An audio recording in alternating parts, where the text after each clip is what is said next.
هلا والله حبايبي، شلونكم؟ شو اخباركم؟ واليوم رجعنا لكم فيديو جديد. قعدنا من الصبح بنشاط، وهنا اعذروني ما صورت لكم اللي شلون ركبته الدجاج.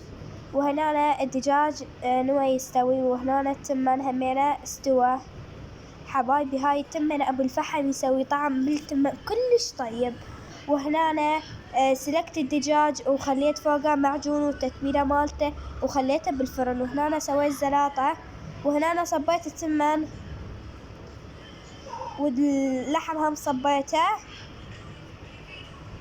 هنا الدجاج اللي شويته خليته فوق التمن، صار طعمه فتشي كلش طيب.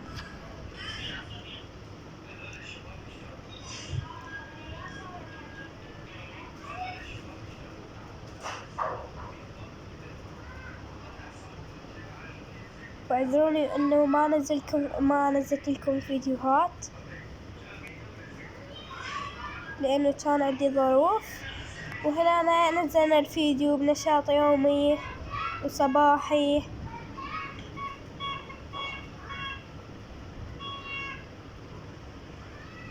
هنا قسمت اللحم على المواعين كلها. وحبايبي لا تنسون اللايك والاشتراك بالقناة حتى يوصلكم كل شي جديد، واذا ما مفعلين الجرس فعلوا زر الجرس حبايبي.